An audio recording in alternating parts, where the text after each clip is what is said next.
So, firstly, before we get going, I just want to let you guys know, if you missed last week, this is going to be going on the podcast for the iTunes, really.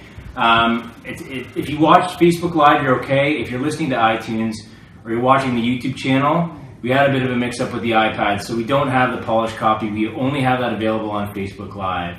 So, apologies for that. We'll try to continue to leave off where we started. What else did I want to talk about when we get going? Before we get going here, this is a mental health podcast. We're three guys opening up about mental health. We're talking about a cognitive behavioral therapy program that lasts 15 weeks, and we are on week number 10. That's crazy. 2/3 done here. So you guys, if you are interested and you're new to watching our mental health podcast, you can find all that stuff You okay? Need help? I did it. Awesome. You can find all of our podcasts previously on our YouTube channel or on the Facebook page. You can get the live feeds and watch through at your convenience. This week was an interesting week. Right now, I know. Let's talk about Paulie first, because Paulie came in and Paulie's not feeling too hot today.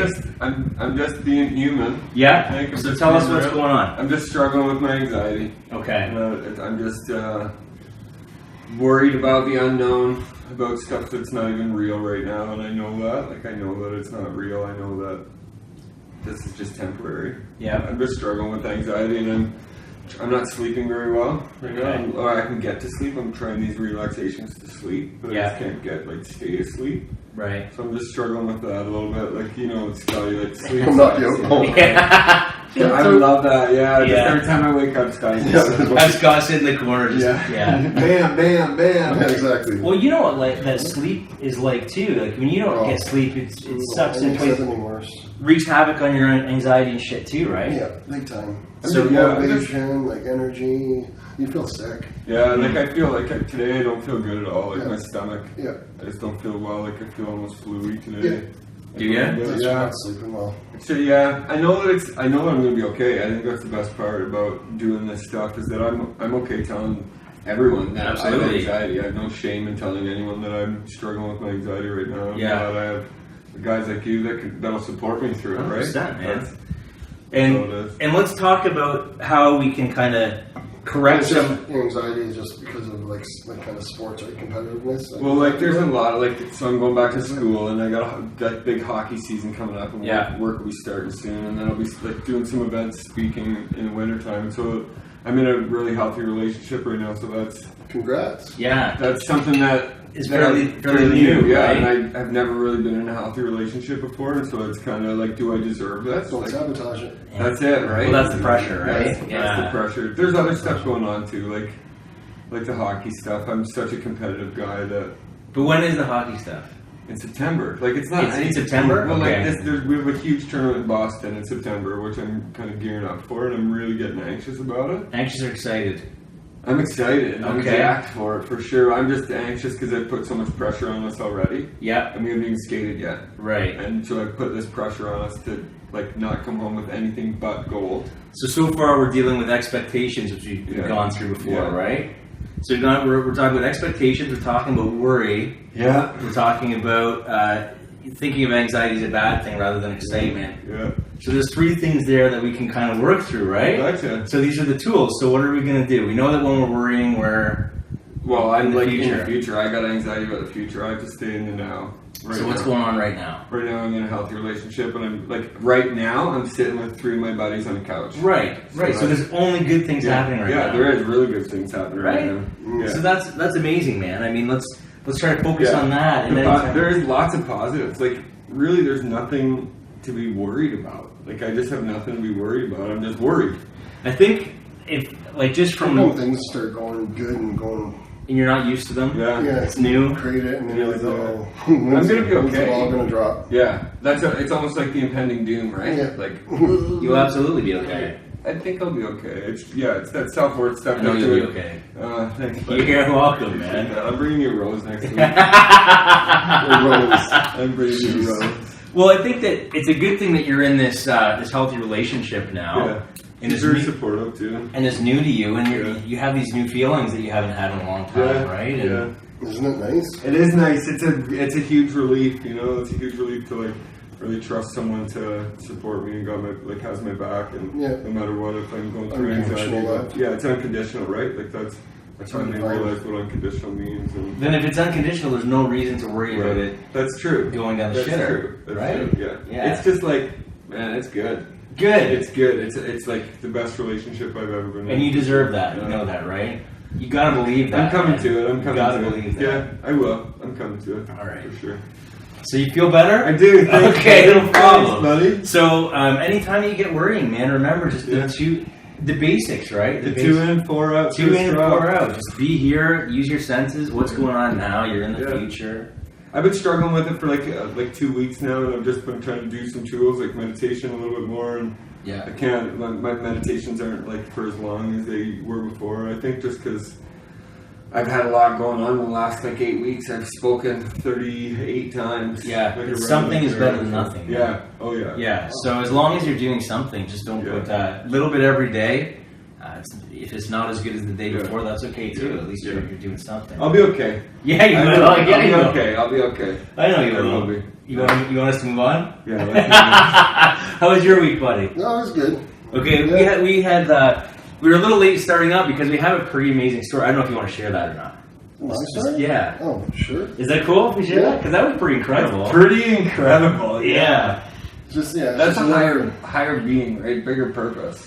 Yeah, for sure. So, it's another reminder that we're not alone and that there is something greater out there than ourselves, right? Yeah, whether it's the universe or whatever you believe in, something bigger than us. And people always when things happen to you, when they're bad, you always focus on that, being like, oh, why is this happening, and all this kind of stuff. But the point to this story is that whatever happens to you, good or bad, just accept it, be grateful for it, because there's a lesson learned, and it's either saving you from something or, there's a bigger story around it. You just don't know what it is, right? And you might not ever know until, you cross that line or whatever. But my story this week was, I was at work and I got stopped through like a spot check or whatever, and my license was suspended, and I didn't know that. I had no idea. Right. And so of course was pissed off, right? Yeah.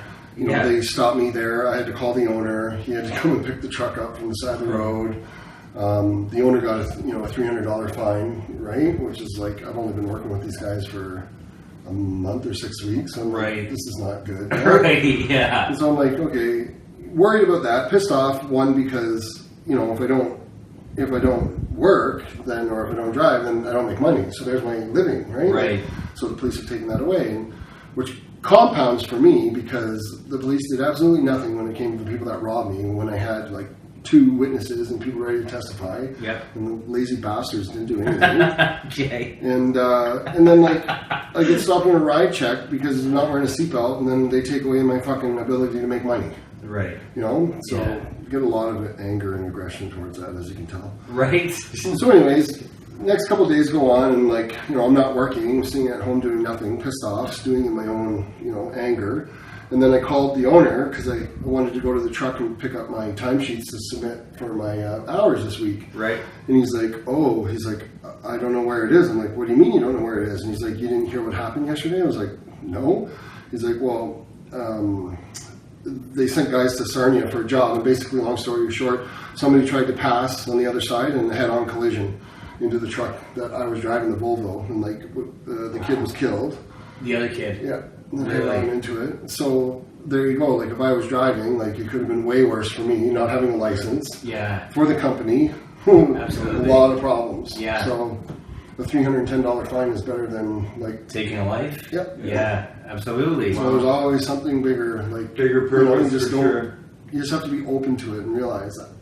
Yeah, for sure. I'm grateful for that I wasn't in that scenario. Yeah, absolutely. Right? I mean, it's a terrible scenario regardless, but we're glad you're here. And bigger purpose, right? Because I don't know, if that happened and I saw that, I don't know if I would have been able to go on either. Right. PTSD. Yeah. Killing somebody? For sure. Well, you're here now, and you still have to do a little bit of a fine payment, I guess. Yeah. But that's a little bit better than the alternative. Yeah, so. which I don't.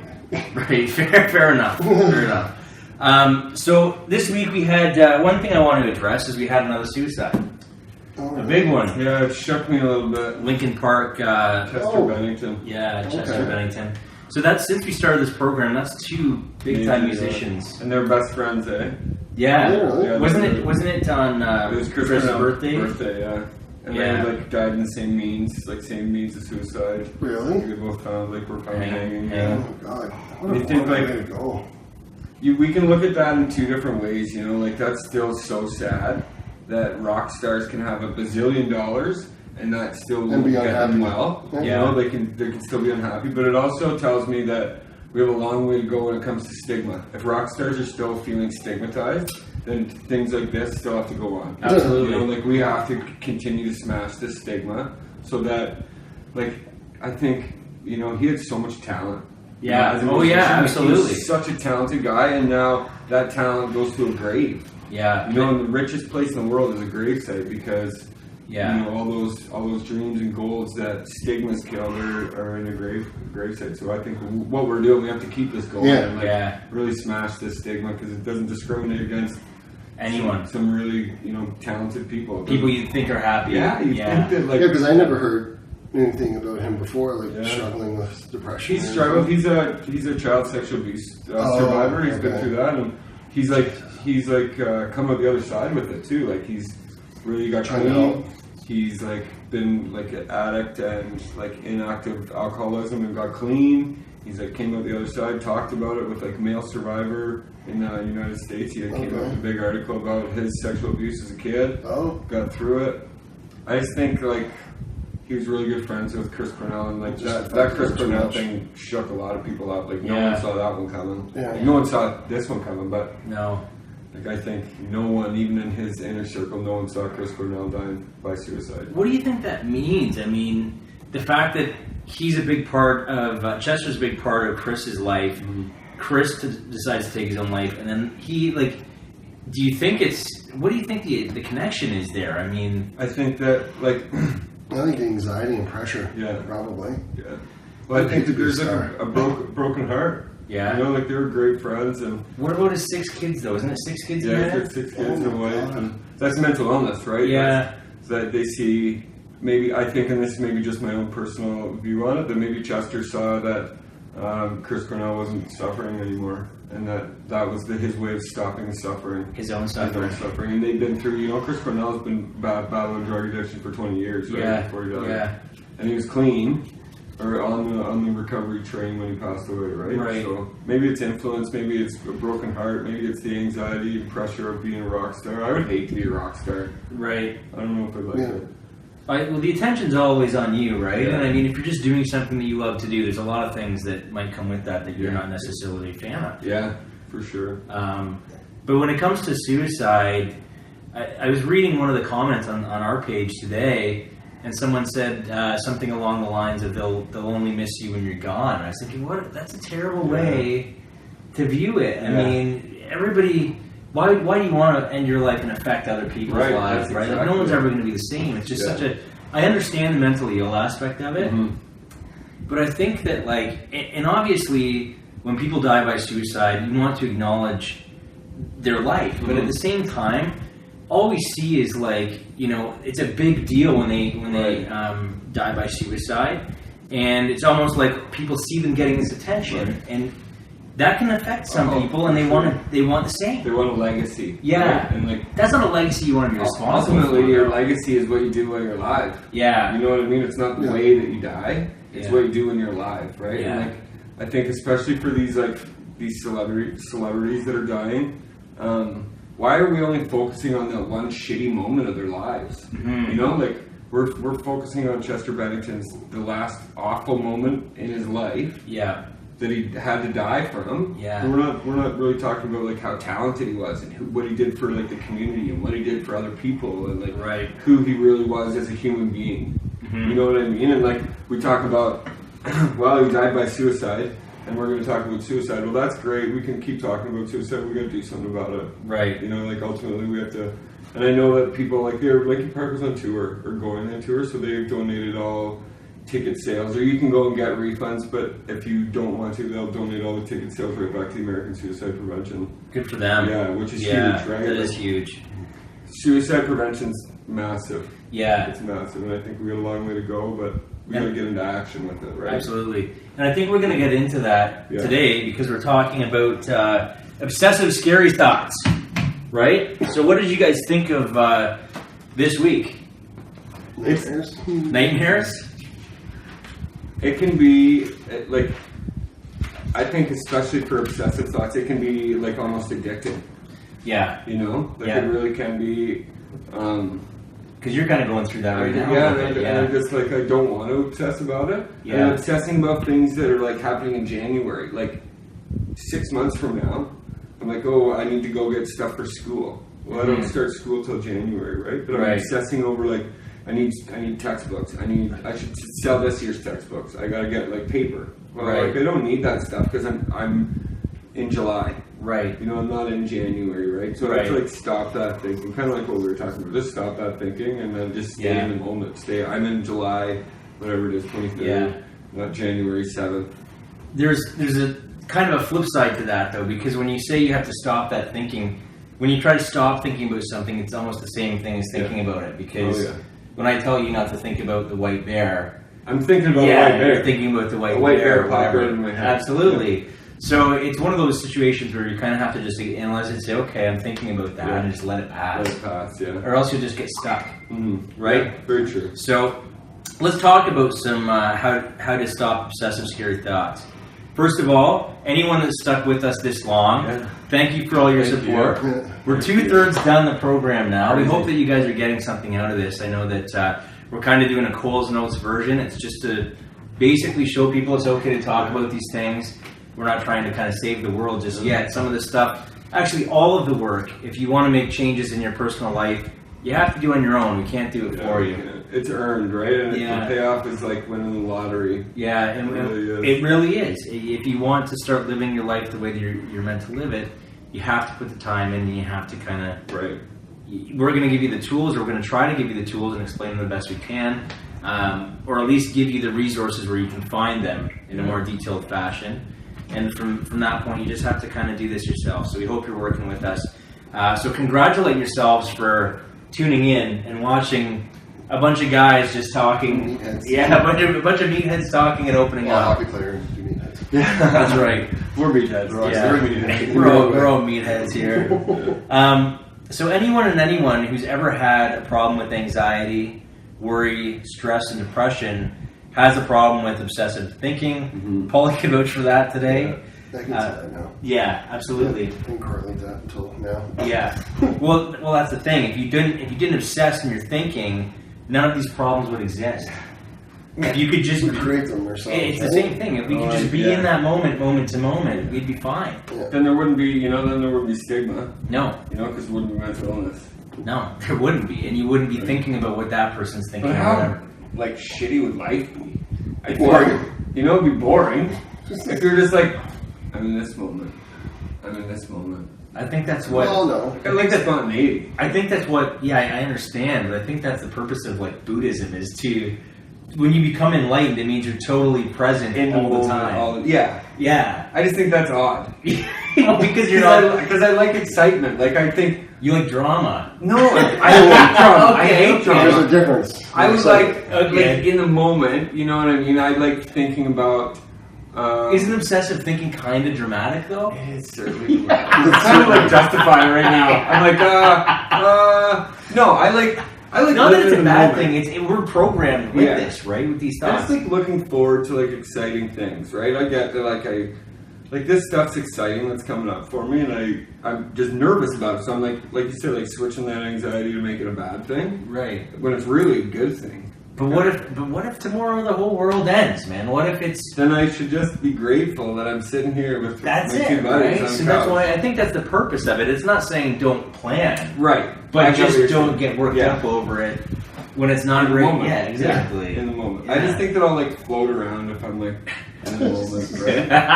I don't want to really float around. Yeah. It scares you a little bit. It's the fear of the unknown, right? And that's the biggest fear in my life, right? It's fear of the unknown. Yeah, we talked about it. But what's on the other side of fear? Freedom. Sky's the limit, right? Yeah, it is. Yeah. Everything that you want is on the other side of fear. Yeah. So anyway, We'll get there. we will get there. We're working on We it. won't obsess about it. No. An obsessive thought is one in which... Let's talk about what an obsessive thought is. An obsessive thought is one in which your mind races constantly. That's all right. That's all right, man. What's he doing down there? Jesus. This is not that kind of podcast tonight. No. In which your mind races constantly, one thought gets in and you just dwell on it over and over again. They ruminate and often happen more frequently at certain times throughout the day. So when do you find you have the most obsessive thinking patterns? Do you have them more in certain times of the day? No, at nighttime. Nighttime? Yeah, That seems to be a common one. Yeah. Is that because you're afraid of maybe not getting a good sleep? Do you think about that? Well, yeah, I think that's about that all every the night. time, yeah. That I'm not going to get a good sleep, and then I think, I just psyched myself out. Yeah. Like tonight was the night I was going to have a good sleep, and I just psyched myself out. So Right. It's a big one. People Yeah. think about that. There's overthinking about going to bed. I hate Yeah, going to sleep. I just yeah. don't like the night. Right. I just don't like I love the stars and the moon. I just don't like the night. Yeah. Have you tried maybe I know that, excuse me, that's what happens when you drink carbonated beverages. Have you thought about the gratitude list I think we mentioned it last week about starting 10 things you're grateful for in the morning. Maybe you start writing gratitude lists at night too. I write joy lists. Like what Yeah. today brought me joy. Just 3 things, and try to focus on those 3 things that brought me joy that day. Because I do the gratitude list, and I feel like I could write the same 10 things down every single day. It's hard to find something new, Yeah, eh? because I'm grateful. I really am. And I'm grateful for really specific things, and I can just write those specific things. I think, well, there's my 10 things every day. I got that covered, right? But every day is going to be different, and you got to find some joy, right? Yeah, I agree. Today I got to walk in the park. Yeah. I think that was a pretty joyful moment. Tonight I get to hang out with you guys on Yeah. a podcast. That's a pretty joyful moment, right? Yeah, I'm not going to dream about you, but Sure you're not. Well, that would be nice, though. I want you admit it. Yeah, I want you to dream about me tonight. Just gonna Okay, tell you I will. that. Just one night. okay, it's in there. It's locked. Okay. It's locked. Just let it happen. Just let it up. So for an example, for an obsessive thought, an example could be that you're worrying about a disease like cancer, the thought of losing your mind, or even something simple like, why did I say that? And a lot of people get that when they're so concerned with what other people think. They say, oh, why did I say that to that person? Or why did I do that in front of that person? Some people feel that these thoughts come tumbling out of their mind, and they don't really make a lot of sense, and they don't have any reason for them. And I don't think they do really. No one really knows where these thoughts come from. I wish. I mean, Sometimes the perfectionism in us. right? Right? Yeah, absolutely. That could be one of the reasons. Learned why. behavior, right? Like how you were brought up. I Sure. think we were just talking Yeah. outside there. Like I was brought up just super competitive, right? Yeah. Like Scott said, second place is first loser. Right? Yeah. And that's how I was brought up. That I hate losing. Right. You know what I mean? I think that's made me successful in winning because I've done that in hockey. Yeah. But at the same time, you got to learn how to lose gracefully. Sure. Right?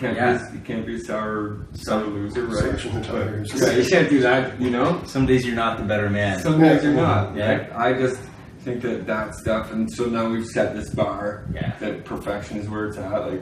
Second tastes terrible, right? Yeah. A great movie for that is Karate Kid. Oh, wax on. Yeah, from back in the day, an example of a sore loser. Right? Yeah. And who you don't. You're going way back. I don't know where that came from. That's a thought that just came. I don't know where it came from, right? So that's a thought. It just came from somewhere. It's not even mine. It just came to me. So Karate Kid. other people find that when they are stressed out, they will get one thought about something that happened that day or something they've got to do, and they'll just dwell on it and obsess about it over and over again. An example of a scary thought is dying of a horrible disease. You might imagine that you are starting to feel some of the symptoms and start feeling around for strange lumps and bumps. And then you start overanalyzing and convincing yourself you're sick before you even see a doctor. Dr. Google will have you dead in 5 minutes. Yeah. Don't WebMD your disease, right, or your symptoms. It's all because we want to distract ourselves. This is where it gets a little bit more joyful, I guess we can say. Here's the positive part. It's all because we want to distract ourselves from our present moment. We don't want to deal with an issue at hand. A distraction from something else we don't want to think about. people with anxiety are control freaks, which I agree with. Do you guys agree with that? Oh, yeah, for sure. Yeah. Something we always want to have: control over our environment, control over other people, control our thoughts, control what's happening in our future, control what already happened in the past. That was a big one for me. Yeah. When I was in previous relationships, if I fucked them up, I would think about them as though I was going to make it better by just dwelling on it, and that's not the case. So I mean, it's just has that ever happened?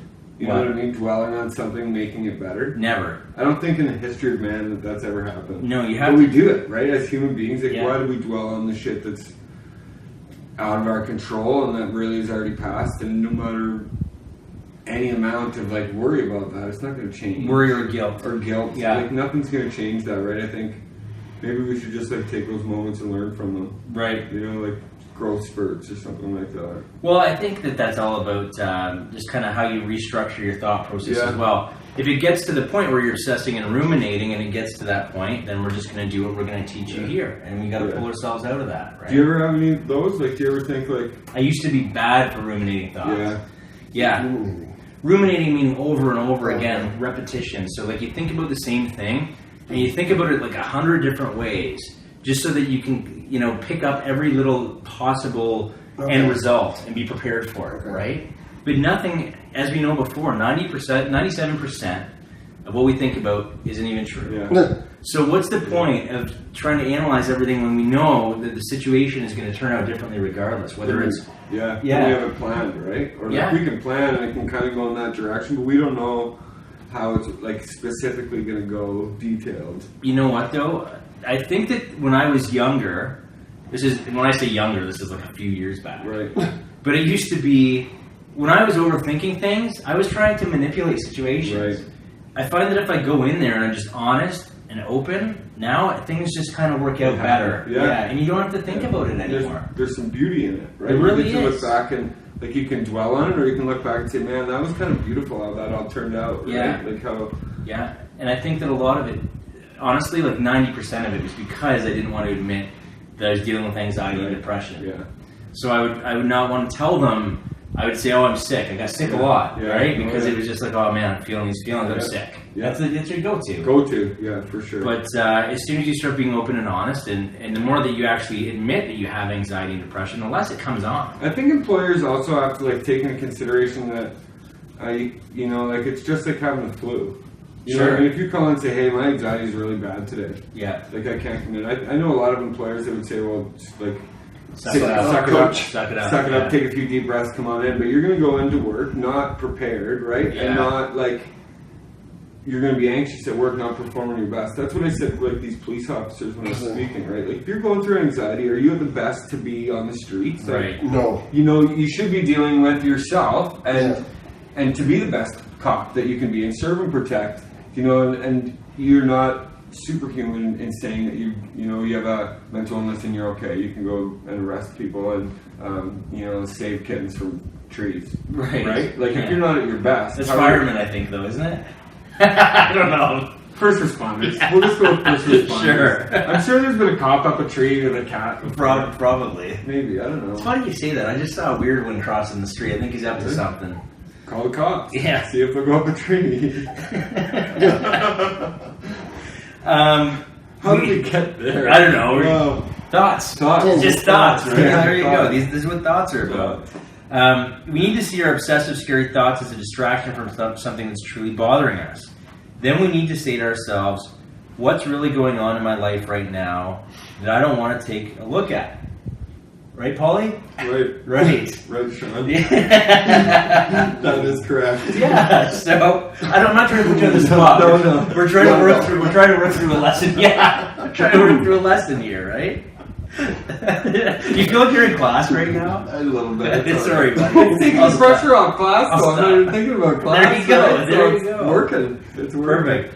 Then we need to say to ourselves, what's really going on in my life right now that I want to take a look at? Don't give these scary thoughts any power. They have no power. They don't have any power. The only way they have power is if you give your energy to them. Yeah. Take one thought at a time and do a reality check on it. Men tend to worry about having a heart attack, whereas women tend to worry about losing their mind.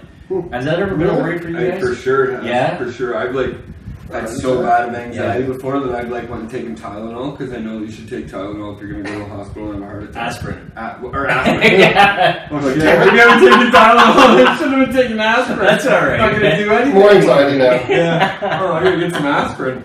But I've done that before because I've had like chest pain, sweating. I've been in panic mode thinking that I'm having a heart attack, and really it's just a panic attack. Yeah. Like, I've obsessed about that because my family's had heart attacks before, and I think, this is how we're gonna go. This is how we're gonna go, right? And I've worried myself and panicked myself enough to faint. Before. Really? Yeah. KO. And that's all from worry. Really? That I'm gonna die. Wow. Yeah. Wow. Yeah. But you're still here. But I'm still here. Yeah. And you made it through those tough I'm pretty times. sure I got a good ticker. Yeah. If I've made it this far, this far with it, yeah. I'm on the right course. Did you take any of that aspirin during a bender? No. I used to. Did you? If I was feeling like palpitations, I'd go, fuck, I better take some aspirin now. Send the blood out. Yeah, send it out right now. Yeah. Oh my god. Well, thank God you're here. Yeah, I know. Thank God you're here. Oof, that was a bad Aspirin time. that's laced with opiates. The more power you give to these obsessive, scary thoughts, the more they keep ruminating, and the longer they stick around. I don't like that word, ruminating. Repeating. Like repeating from now on. What was the women one? Sorry? Losing their mind. Losing their mind. Why is Like that going difference crazy. between guys and girls? I don't know, that's just sort of what Losing their minds and we're worried about heart attacks. Probably like hormones and stuff, right? I'm just going out on a limb Not You said there. I'm just going out on a limb there because I think that women aren't really scared of having a heart attack because we don't hear about women having heart attacks. Right? That's We true. hear You do hear about about more more men having heart attacks. Way more about men having heart attacks than we hear about more women losing their minds. Fair enough, I guess. I'm just a straight shooter. Sorry, yeah, okay. Hormones. Hormones. When you can put a stop sign up, and this is where we go back to the stop signs. So some of the stuff that we've talked about before, we're repeating now, and there's a point to that because they all work for the same thing. It's like that same formula that works for multiple math problems. When you put up a stop sign and say, I'm not going to give this any of my energy, this is just a scary thought and it's okay to have it, it's not going to hurt me, and I'm not going to act on it. When you deflate it, then it won't keep happening. And devalue it. That's the word I couldn't read my own handwriting on there. Yeah, It's almost like devalue. it comes down to like detachment. Detachment. You know, you gotta detach from those feelings. It's like I just know that from being codependent, and I think that's a big part of codependency is that when you need someone else to do anything for you, your life is a shamble, right? When you give up that attachment, it's not saying that you don't love that person or you don't care for that person. Like, you just have to set a boundary of detachment. And I know that's a big thing in Al-Anon, in support groups for Alcoholics Anonymous. But a lot of family members want to save their kids or save their husband or save their marriages, right? And they have to have that safe boundary of detachment. And I think we have to do that with anxiety. We have to detach, saying, I'm always going to be anxious, I'm always going to be anxious. And we put that in our minds. And we obsess about that. I'm always going to be anxious. I have anxiety. And really, we just have to detach from that and saying, sometimes I have anxiety. Yeah. You know, I don't It's always, okay. It's okay. You know, I don't have it every single day, all day long. And stop jumping to extremes. Right, and that's what it is. I think we need to detach from going to extremes, right? Yeah, and just be realistic about it. Only crazy 3 days a week. Yeah, well, it's better than 7. Exactly. Chances are, Better than, I like that. chances are, if you have anxiety and depression, you have a really creative mind and a very, very powerful imagination.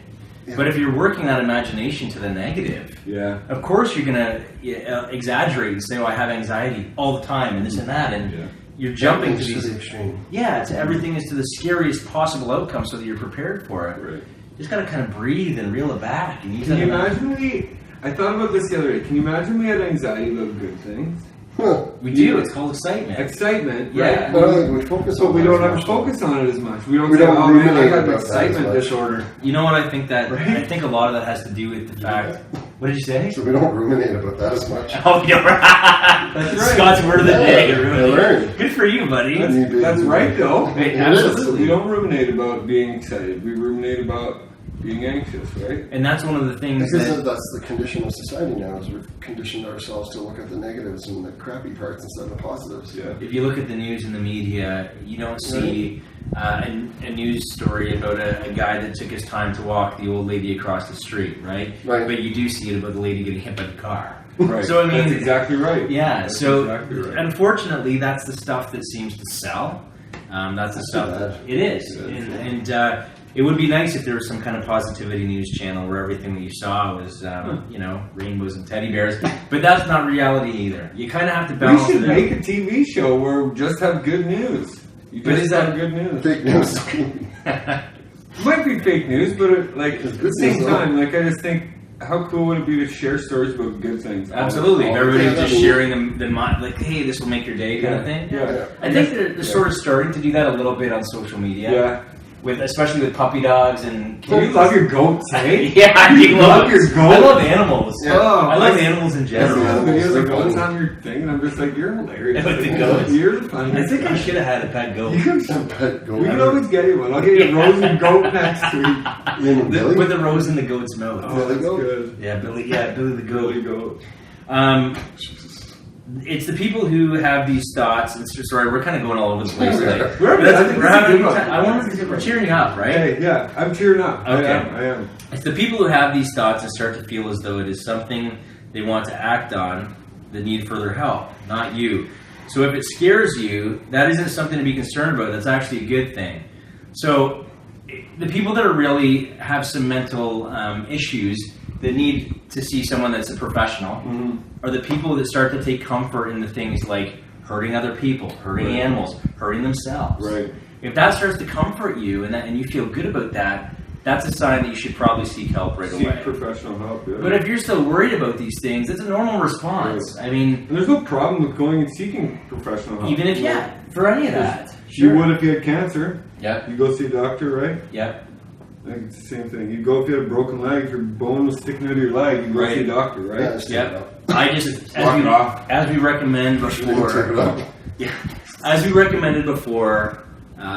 before you go on any medication, though, make sure you research those side effects and know what you're putting in your body. So as we said, if one of those scary thoughts was suicide, but it's something to feel comfortable, or starting to feel comfortable, and it sounds like that's an option, and a way to get relief, get help immediately. Don't make a big deal of it. It's just everybody has thoughts from time to time, and if they scare you, that's okay. I mean, we've all had thoughts when things have been down and out about like, oh, fuck, I wish I wasn't even here anymore. And that thought kind of comes like, whoa. It's like an aha, whoa, what did I just say to myself, right? Yeah. And if that startles you and scares you, there's nothing wrong with you for having that thought. I got thoughts like that when I was living in Calgary, and I was moving back to Ontario because I was still in this court thing, and I was super suicidal. Like, had a plan, knew how I wanted to do it, what I wanted to do, and like people noticed that as soon as I moved back to London from Calgary, people picked up on that, and they just kind of planted this seed to go see this counselor, and that's the last counselor I've ever had to see. That's amazing. They planted the seed, and I went in and told this lady, like, I'm done. Like, I just don't want to do this stuff anymore. I can't. It's not. Every time I've attempted suicide, I've never wanted to die. I just need the shit to end. Right. I need the chaos, the drama to end. Like, I just need that stuff to end. And this lady, like, bless her heart, just looked at me as a human being. Yeah. Like, not with a mental illness, or not as an addict, just as a human being, and she, like, loved me back to me. Yeah. You know, and I think that's, like, why do we put so much clinical kind of stuff on professional counseling? Like, it's not really that clinical. Right. It's just talking about just your life. someone that wants to listen and understands. And a different perspective, right? Like, it's empathy is a big thing with it. I don't think, even if you do have thoughts of suicide, it's okay to reach out, use crisis lines, don't ever think that you're all alone in that. And especially like with the Chester stuff going on this week, right? That like, don't be afraid, don't be ashamed to reach out. Even if that's like, that could be the biggest thing that you'll ever do is reach out and pick up a phone call. Yeah. Even if that phone weighs 12 million pounds, picking that phone up could save your life and thousands of others, millions of others ultimately. And we are approaching the time of the year when suicide rates are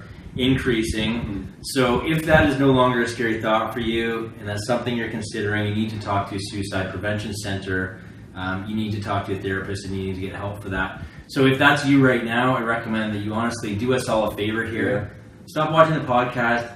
Google the suicide prevention. 211. Start 211. Is that Canadian? Yeah, or? it's Ontario. So wherever you are, either if that's Ontario, do that. If not, if you're outside of Ontario, go to Google, look up the closest location, and give them a call, please, for us.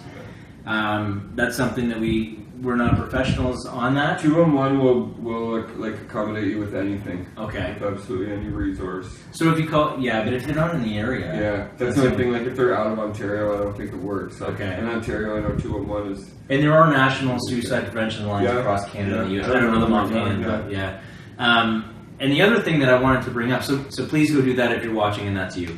But the other thing I wanted to bring up is you and I have really different stories about, like, you swear by your therapist. Yeah. The last one. Yeah. I've never had a good one, and I do it all myself. Right. Or I try to. I don't know how it's working. You tell me. I think it's all individualistic. Yeah. Like, ultimately, I really do, because you may have someone in your life who isn't a, registered therapist, but you may have someone in your life that's still a therapist. That's doing things for you, like doing those therapy things for you, and you may not even know it. Right. Like someone's loving you unconditionally, and you don't know that they're getting you better. Right. Like, because ultimately, even in counseling with my therapist, she always says, like, you did the work, and I did do the work. But it's like they plant little seeds in your head. That's it. And then you say, you're like, oh man. Yeah. So what's your stance on therapists? I've never like been to one. Right. You have a close friend that's kind of he's got a double major in psychology, but just the way he.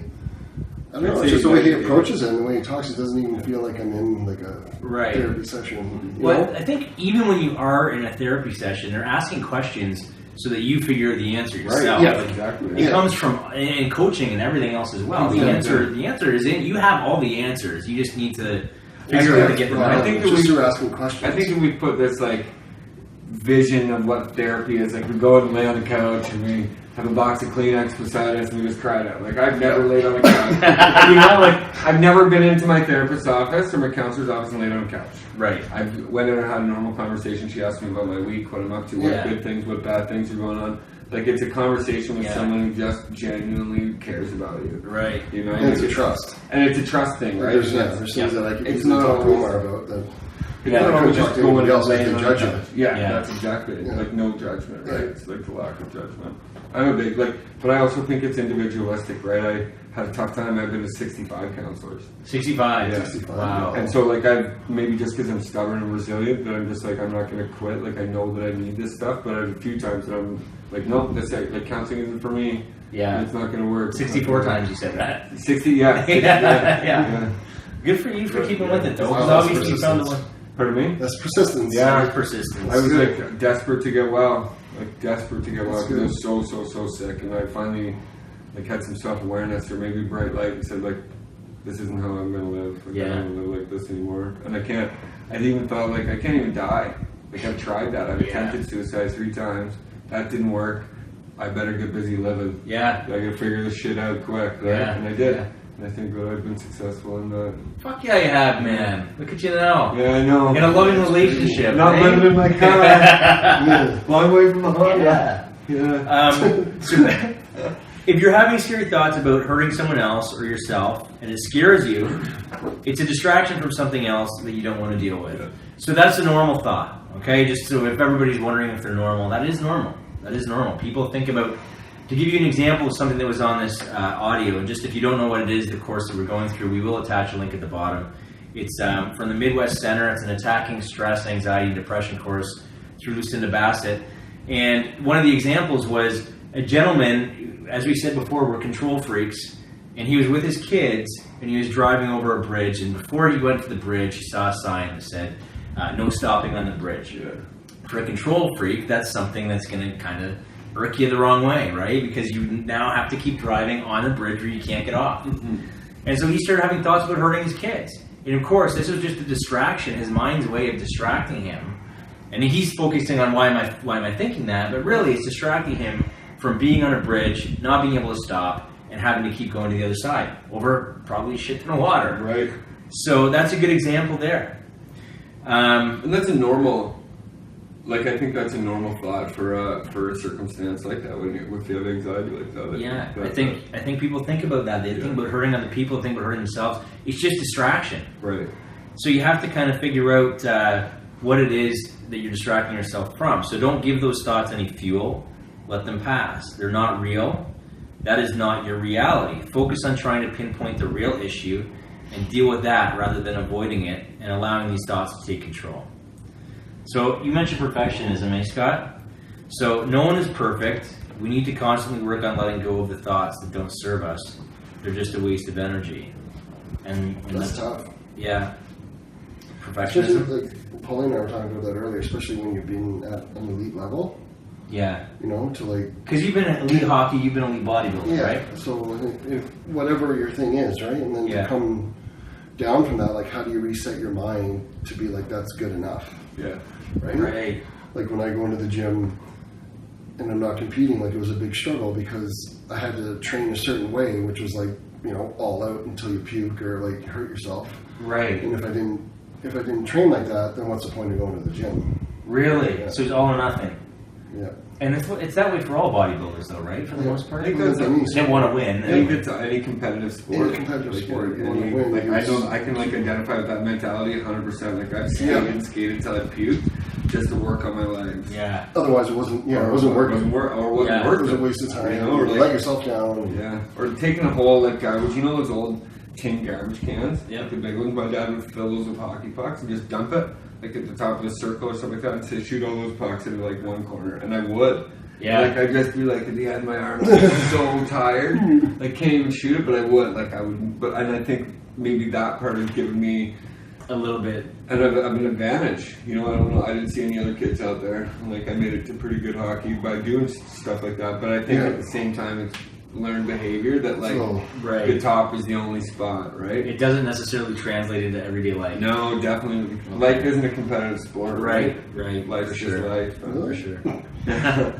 Often our thoughts are totally subconscious, and the reason for them isn't specific or clear on the surface. It's extremely important for our recovery that we don't run from our scary thoughts. We need to face them head on and evaluate them. Not just thoughts, but it applies to anything in life. Any kind of run anyways. What's that? I can't run anyways. Why? Just because you're too big? Yeah. Too much run. How far can you run? Like, I don't know. We should test. We We should see should if do a we should see if Facebook Scott Live. can get that. To see if we like have a race, all three of us down the street. Maybe we'll do that as the I can go finale. fast. You I bet you Oh, yeah, I can. can go around Well, how do fast. you stop a freight train, Straight right? lines, no side to side. No east to west, all north south. Yeah. Maybe we can do that on the very last That'd be one. awesome. We'll do a race down the street. Have an ambulance waiting. And we're all Heart pretty attack for sure. Well, we're all pretty competitive. So someone's gonna have a heart attack. Someone's gonna be puking. Yeah, I'm gonna smoke 2 cigarettes while I'm running. And a rock star. And And we're a rock gonna get hit by a star, car. That's going to be your pre-workout. Yeah, I think that's good. It's a good session. It will be fun. If you pretend something isn't there, it will just keep following you. We're talking about your fears again and running away from your problems. They're just thoughts. We keep saying that, but that's really all they are. It doesn't even necessarily mean they're your Those thoughts. are so powerful. Yeah, they are. It's what you You know? feed. Like it really comes down to how much energy you feed into it. If you don't Right. feed anything into it, those thoughts are just gonna be right. Yeah. If you feed into them, then you can manifest that into like really ruining your day. Yeah, Yeah. and if you run from, like, they'll follow you if you don't address them, right? So, I always say, like, if you don't deal with your issues will deal with you. right, that's a Like, good they will. saying. Facebook meme. Yeah, Yeah, I think so. I think that's where I got pull it. that one up, post it. Post it. Tag it. Facing the scary thought could look something like this. If your scary thought is losing your mind, replace it with, I'm smart, I'm confident, I'm strong of mind and spirit, I'm peaceful and in control of my thoughts. I'm safe and secure, and I can and will take good care of me. It's so weird saying that. I know it is. I know, and I know these affirmations sound weird and cheesy, but as we know, your subconscious believes all that negative shit Yeah, I you know. feed it. If you start feeding it positive stuff, it's going to take you 21 days, right? Yeah. But if you put something like that on your mirror in the morning when you get ready, even if you don't believe it at first, if you keep saying it to yourself, eventually you'll feel your mood uplifting. Oh yeah. Because your subconscious will pick it up and believe it. Be We don't lying. know. It's the same thing. Our mind doesn't know the difference between the good stuff and the shit. So we might as well get addicted to the good The stuff. good stuff. Yeah. That's true. Yeah. If your scary thought is about hurting someone, you might write something like, I'm a gentle, loving person. I'm kind to others, and I come from a loving, supportive place. I take care of others, and I'm loving towards them. I radiate positive energy, and people enjoy being around me. And so that's something you might say if your fear is of hurting someone else or even yourself. You are in control. What's that? Do not be Shawn. Yeah. You are in control of your life, your mind, your heart, and your healing. And that's and that's a good line to end on. So your goals for this week, if you want to do them, for you guys, and I'll get you the questions. I'll photocopy those. Not that we're doing that, by the way. Goals for this week: stop your scary thoughts by not giving them any value. They don't have any value. Try to figure out what you're really distracting yourself from and deal with it. And the big one here is to deflate the thought. So anything that's you're holding up and kind of bringing out of context, just pop the tire. Bring it back down to reality. And try to see the humor in it. Humor is always something that's great to kind of see, if you can. I know it's not a funny disorder to have, but if you can start to see humor in the way that you're coping and start kind of share it with us. Share some of your humor with us. Even if we like get excited, like obsessed about excitement, you know, rather than anxiety. Anxiety. Yeah. Like how crazy would that be if we were just always like, oh, I'm gonna wake up tomorrow. How sweet's that? You know. But that might be the other extreme too, right? Yeah. It's hard to believe. Balance. Yeah, we need balance. But yeah, that's better than the sweet tomorrow's Monday. Yeah. You know? So I'm going to give everyone that's watching some obsessive thought replacement dialogue. So this is exactly what's going to sound cheesy to all of us, really. But if you don't know how to write out your own affirmations, it will help you. So I like myself. I'm working to improve myself to be stronger. I like myself for who I am today. I will feel even stronger tomorrow and even stronger in 6 months to a year. There are a lot of good things about me. I am talented. I am loving. I am confident. I am positive. I radiate good, positive feelings. I am full of life. I love life. I'm very glad to be alive. I am intelligent. I am interested in new things and ready for new challenges. I have a lot of energy. I am exciting, and I enjoy my own company. People enjoy being around me. They couldn't have picked a smaller fucking font, eh? It's pretty tiny. Pretty tiny. Sorry. And it's in italics, too. Yeah. I am sincere and honest. I am a real person. I feel good about my weaknesses and strengths. I accept myself for who I am. I'm working toward being even better. I enjoy feelings of excitement. I want to feel life. I enjoy feeling alive. I deserve to be happy, to feel content. I have a right to go after the things I want in life. I will achieve them. I am hardworking, enthusiastic, and energetic. I am special. I am a good problem solver. I am confident in my ability to make decisions. There's no problem that I can't conquer. My strength is greater than any problem I might be faced with. Problems are just opportunities to grow, like that one. Lines, traffic, crowds, and waiting don't bother me. I don't mind spending time being patient. There really is no emergency. I can accomplish anything I want. Nothing can stand in my way. I am strong. I am in control of my life. I feel calm. I have peace of mind. It is good to let my mind clear, to let thoughts drift in and out. I feel relaxed. I feel soothed. I feel comfortable. And that's it, guys. You know what it reminds me of, that last part? What's that? Do you remember that movie Cool Runnings? Yeah. You know when they're in the hotel and like the young, like the little Winston guy's like beating himself up, and the big bald guy goes, "What do you see in the mirror?" He says, "Oh, I just see like this business kid from like Jamaica, right?" And the big bald-headed meathead guy goes, "I see pride, I see power, yes. I see a badass mother who won't take no crap off of nobody." Right? Yeah. And that's what it is, right? It goes with positive affirmations. And sometimes it's hard to say them to yourself. Sometimes you need someone like that to say them to you, but give it a try. So, ladies and gentlemen, that is it for this evening. We hope you enjoyed that podcast. If you're on Facebook Live with us, we'll turn that around quick. Other than that, we'll see you guys next week. We only have 5 more weeks left, guys. 4 more. No, we got 11, 12, 13, 14, 15. So 5 weeks. 5 weeks, yeah. So we're going to end exactly when people start going back to school. I think we timed that perfectly. All right. Oh, Scott's got it right here. Cool, man. There we go. That's easy. Hello. Hi, Donna. Hi, Gabby. Oh, I love this page. Thank you, guys. Thanks, Gabby. Man, I believe I had a heart condition. Joanne. Thank you, Joanne. Thank you for sharing. Alexander, volume's still low. Sorry, guys. We'll turn it up again. I turned it up this week. We'll turn it up again more. Okay, thanks, guys. Thanks for tuning in. We will see you next week.